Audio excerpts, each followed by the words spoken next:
ये रात में तकरीबन 6 से 7 के बीच में गौरव गोस्वामी 10-12 जने को लेकर के आए, मकान तोड़ेंगे आके जबरदस्ती वहाँ घेराबंदी बनाने के लिए करने लगे। 1960 के डिग्री में स्पष्ट लिखा हुआ है कि सब लोग के सम्मिलित अधिकार में रहेगा और इससे जो भी उपार्जन होगा भगवत अर्पण कर अपने स्वयं में उपयोग ला सकेंगे। कुछ नहीं किया था ना, आज तक कोई नहीं कार्रवाई की है। उनको 3-3, 4-4 बार लिख करके दिया गया है थाना प्रभारी को, लेकिन कोई कार्रवाई नहीं हुई। कल थाना प्रभारी उनसे मिली भगत नहीं, इसका तो स्पष्ट कारण यही ना समझ में आता है कि थाना प्रभारी उनसे मिली भगत नहीं, इसलिए गौरव गोस्वामी से।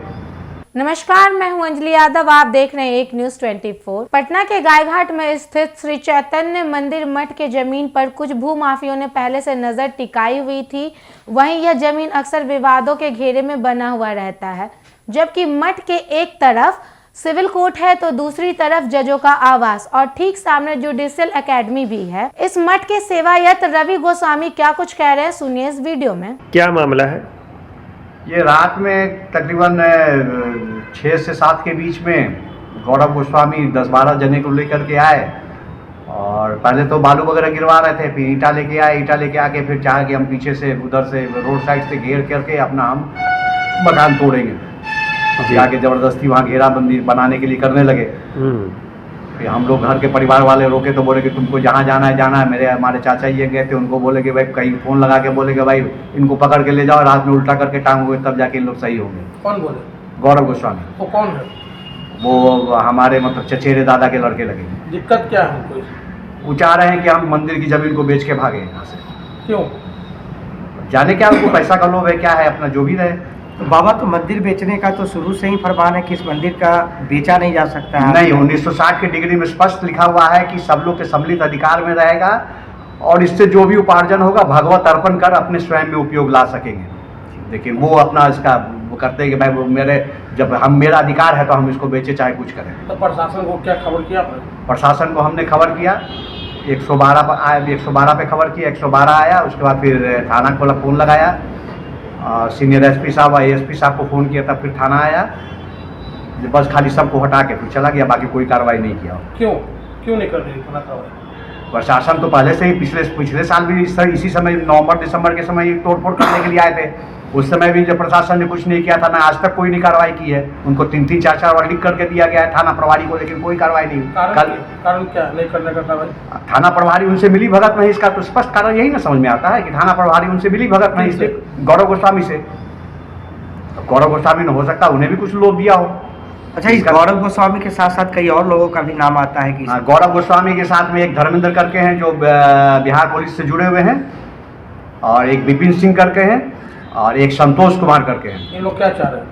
ये लोग पार्टनर हैं जो कि गौरव गोस्वामी से एग्रीमेंट किए हैं। संतोष कुमार अपनी पत्नी निशा कुमारी के नाम से अपना जमीन का एग्रीमेंट करवाए हैं और वही लोग चाह रहे हैं कि उसको फिर बेच के हम कमाई करेंगे इसमें। अपना हिस्सा?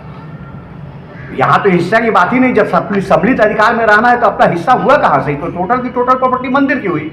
ये हिस्सा ना मेरा हुआ, ना उनका हुआ, ना किसी का नहीं हुआ। अब क्या चाह रहे हैं आप? हम चाह रहे हैं कि ये मंदिर की प्रॉपर्टी इंटैक्ट रहे और डेवलपमेंट हो, मंदिर का विकास हो, और उसी से फिर जो उपार्जन हो सारे परिवार का खर्चा चले, फिर मंदिर का और यहाँ का अपना खर्चा चले। अब क्या आगे करेंगे आप? अब नहीं कहीं सुनवाई होगा तो फिर हमारे पास में क्या है? फिर आंदोलन का रास्ता अपनाएंगे। आंदोलन नहीं होगा तो आत्मदाह करेंगे। फिर रास्ता तो ये ना बच रहा है कि जब जान माल पे ऐसे भी खतरा है तो ऐसे भी फिर करो कि कम से कम प्रशासन की नींद तो खुले। प्रधानमंत्री वगैरह सब जगह लिख करके दिया, यहाँ से रिपोर्ट बना के भेज दिया जाता है कि मामला सोल्व हो गया। पूरा परिवार डर और साए में लोग हैं। पूरा परिवार हम लोग डर साए में जी रहे हैं। रात दिन हमेशा वो रहता है, रात में भी चैन नहीं है, दिन में भी चैन नहीं है। और हम लोग के लिए तो आगे कुआं पीछे खाई है।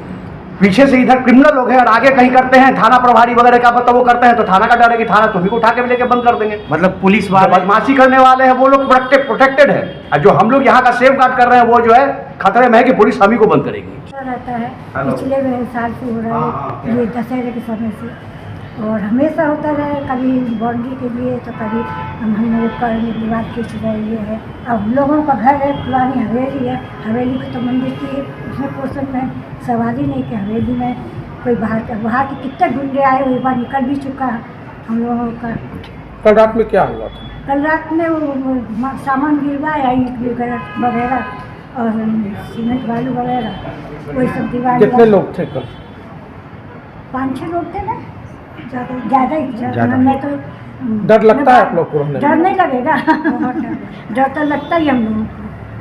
अगर कुछ हो जाता है तो? अब कुछ हो जाए तो फिर हम लोग क्या करेंगे, हमेशा ऐसे ही होता है। कल आप पुलिस वाले के पास भी गई थी थाने में आप? मैं गई थी कल मैं थाने में जाकर रिपोर्ट लिखवा के आई हूँ। क्या क्या लगता है थाने वाले क्या कहते हैं? अब उन्होंने रिपोर्ट तो ले ली थी, अब वो कार्रवाई क्या करेंगे तो अब हम नहीं कह सकते हैं, लेकिन वो कल बालू मिट्टी वगैरह सब डाल के कई लोगों के साथ यहाँ पे पीछे कब्जा करने की कोशिश की, इसी तरह से सामने भी कब्जा कर लिया, जबकि मंदिर का पोर्शन है, मंदिर का है और कोर्ट में केस चल रहा है इसका, तो उस पर तो अब कार्रवाई होनी चाहिए। हम लोगों को भी अभी उससे उलझन कई से कई निकालना- कई बार कार्रवाई के लिए आप लोग दौड़ी, कई हाँ, जगह गई, हाँ, लेकिन सारा अभी तो तक दौड़ रहे हैं हम लोग। लेकिन अभी तक उनकी गिरफ्तारी नहीं हो रही है, ये- अभी तक कोई एक्शन नहीं लिया गया। कोई एक्शन नहीं। मतलब रात में सोती हैं तो आप लोगों को डर लगता डर है? लगता है, वो तो बट नेचुरल है। किस तरह का डर लगता है?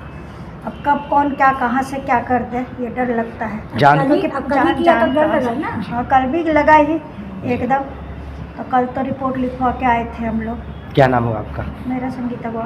तो आपने सुना कि रवि गोस्वामी क्या कुछ कह रहे हैं। जब देर रात उन्हें कार्य करने की आवाज आई तो वह बाहर निकल कर देखे, तब उन्होंने देखा कि कुछ भू माफिया मठ पे जाकर के मजदूर लगाकर काम करवा रहे हैं। तभी उन्होंने यह कार्य रोकने की कोशिश की तो भू माफियों ने उन्हें धमकी दी, बोली इसे उल्टा लटकाकर टांग कर मारो। तभी उनके परिजनों ने पुलिस को फोन किया और पुलिस मौके पर पहुंच गई। इस खबर में बस इतना ही। ऐसी ही खबरों की जानकारी के लिए देखते रहे एक न्यूज़ 24। अगर आप हमारे इस वीडियो को YouTube के माध्यम से देख रहे हैं तो चैनल को सब्सक्राइब और वीडियो को लाइक करना ना भूलें। अगर आप हमारे इस वीडियो को Facebook के माध्यम से देख रहे हैं तो पेज को फॉलो करना और वीडियो को लाइक करना ना भूलें। धन्यवाद।